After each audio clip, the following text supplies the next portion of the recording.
trong tuần năm mới qua này hiện từ ở hiện những quý anh về căn tổ mẹ cá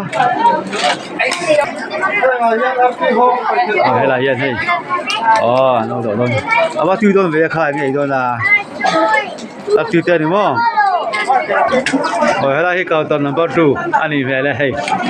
là tiêu là hiện nó đó những quý tiền đi na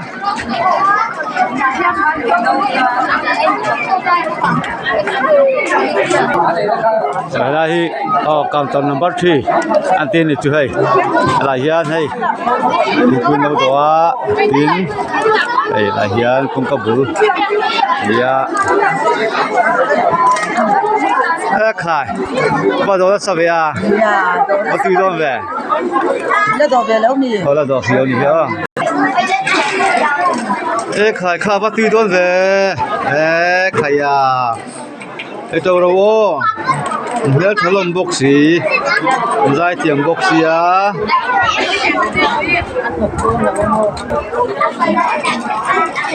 lại có hiền mình ra tiền đến đầu đó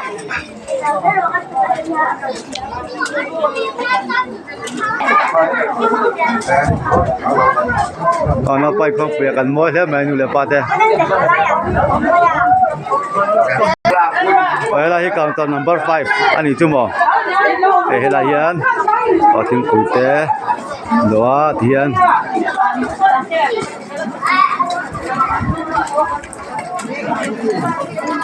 itu pawalay laman ni batiyo me khai pawalay la pangalaw line ni mo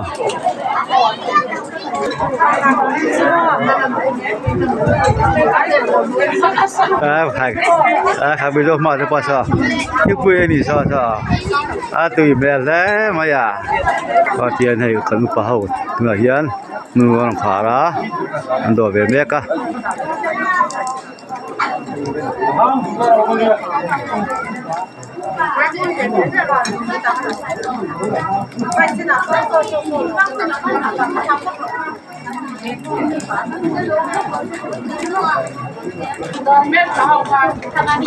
lại mi ao yên thiềm không mà hay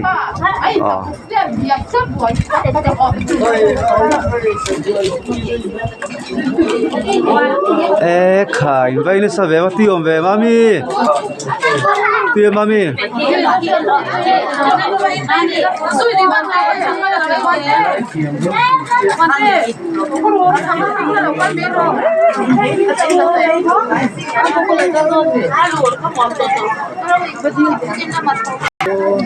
khai nó bay khoang bụi chứ bắt lấy về ăn tích hệ mình mới mua khai mà sao lấy mà hay là hiện hay bảo lại hồn lại thấp máy nung chuẩn rồi có sang lâu bên thì hắn giặc đâu thì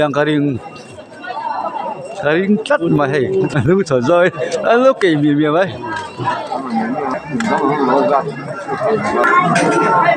các khai áo tiêu về car tiêu tiền đi mua bỏ được đó hỏi tiêu rồi hàng tiêu sang anh đi hay anh hết thằng khóc máy phèn phone phèn dây phone dây anh khóc bây giờ sang về anh dây ra chứ mà anh dây được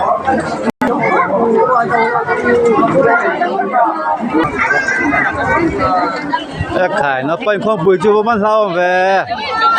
ở phiêu nền mà tiếng phiêu nền nó khai nó phơi nó lên lâu mà mẹ